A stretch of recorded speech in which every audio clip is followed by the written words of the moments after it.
नमस्कार दोस्तों, मेरे चैनल पे एक बार फिर से आप लोग का बहुत बहुत स्वागत है। मैं आप लोग के लिए लेकर आई हूँ नाभिकीय विखंडन, जो कि बहुत ज़्यादा इंपॉर्टेंट बोल सकते हैं कि हो सकता है 2 या 3 नंबर में आए। 5 नंबर के लायक ये क्वेश्चन है नहीं एक्चुअल में। हो सकता है इससे रिलेटेड आपको कोई मतलब कुछ सॉल्व करने के लिए दे दे तो शायद 5 नंबर में दे दे, या इसके साथ मतलब जैसे नाभिकीय विखंडन है तो नाभिकीय संलयन भी दे दे और दोनों का डिफरेंस पूछ दे और इस टाइप का कुछ आपको बताना हो तो शायद हो सकता है कि ये 5 मार्क्स में आ सकता है। तो चलिए देख लेते हैं बहुत इजी वे में कि नाभिकीय विखंडन होता क्या है। नाभिकीय विखंडन मतलब सीधे सीधे नाम से ही समझ में आ रहा है नाभिक का विखंडन। ठीक है, नाभिकीय विखंडन मतलब नाभिक का विखंडन या फिर नाभिक में विखंडन। जैसा कि आपको समझ में आ रहा है, ऐसा तो नहीं होगा कि आपको नहीं आता होगा तो आप छोड़ के आ जाएंगे। हाँ, हो सकता है एग्जाम्पल में आपको कन्फ्यूजन हो। तो इसकी 2 परिभाषाएं बनती हैं। कैसे कि मैं आपको बता दूं। जब किसी भारी नाभिक पर न्यूट्रॉन, एक कोई भारी नाभिक है उस पर न्यूट्रॉन की बमबारी की जाती है तो वह लगभग समान आकार वाले नए तत्वों के नाभिकों में विभक्त हो जाता है या फिर टूट जाता है, ऐसा भी आप लिख सकते हैं, या फिर बन जाता है। इस प्रक्रिया को नाभिकीय विखंडन कहते हैं। ये एक परिभाषा हो गई हमारी।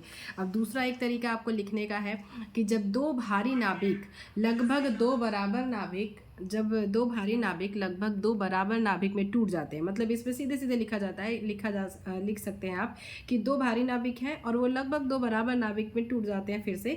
तो मतलब थोड़ा मतलब हल्के बराबर नाभिकों में टूट जाते हैं। तो ऐसी प्रक्रिया को नाभिकीय विखंडन कहा जाता है या कह सकते हैं।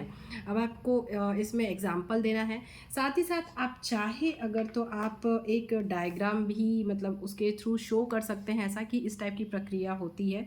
जैसे हमने एक बना लिया यहाँ पे, जैसे ये देखिए, ये बना लिया हमने एक बाहरी नाभिक। ठीक है, इसको ये नाम दे सकते हैं आप चाहे तो।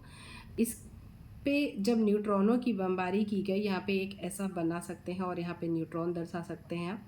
ठीक है, तो ये न्यूट्रॉन है जो ये है, इसकी बमबारी की गई तो ये क्या होता है, ये दो बराबर हल्के, मतलब उतना बड़ा नहीं, दो हल्के नाभिकों में टूट जाता है। और ये जो नाभिक होते हैं ये लगभग बराबर होते हैं। ठीक है, तो इस तरह की क्रिया होती है। इसको आप थोड़ा सा ऐसे करके मतलब थोड़ा अच्छा बना सकते हैं आप चाहे तो इसको।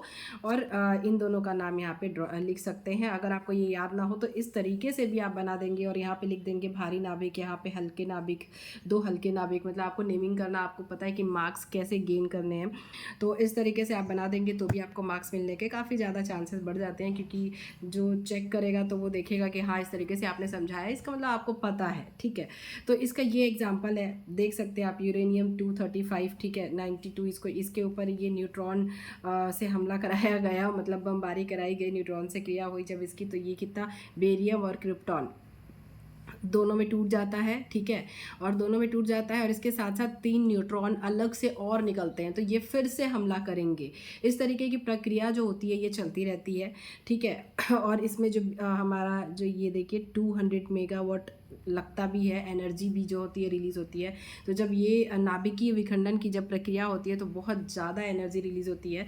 सो ये भी आप इसमें चाहे तो इंक्लूड कर सकते हैं, बट नाभिकीय विखंडन में आपको सिर्फ इतना ही लिखना है। आप दोनों में से जो भी परिभाषा लिखनी हो आप लिख सकते हैं। साथ में ये आपको एग्जाम्पल देना है, एग्जाम्पल ये, और इसके अलावा अगर आप कुछ और भी एग्जाम्पल चाहें तो वो भी दे सकते हैं, बट याद तो आपको करना ही पड़ेगा कि यूरेनियम पे न्यूट्रॉन का रिएक्शन होता है यूरेनियम से, तो उसके बाद क्या होता है, बेरियम और क्रिप्टॉन बनते हैं, 3 न्यूट्रॉन बनते हैं और 200 मेगावाट की जो हमारी बिजली कह सकते हैं या फिर एनर्जी कह सकते हैं वो रिलीज़ होती है। तो इस तरीके से ये पूरा नाभिकीय विखंडन है। आप इसके अलावा नाभिकीय संलयन भी आप एक बार पढ़ लीजिएगा, क्योंकि बहुत ज़्यादा टफ नहीं है, तो वो भी पढ़ लीजिएगा क्योंकि एग्जाम में कुछ भी आए तो आप लिख सके।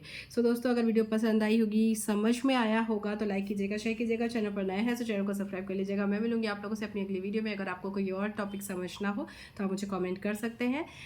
एग्जाम्स के लिए ऑल द बेस्ट और थैंक्स फॉर वॉचिंग।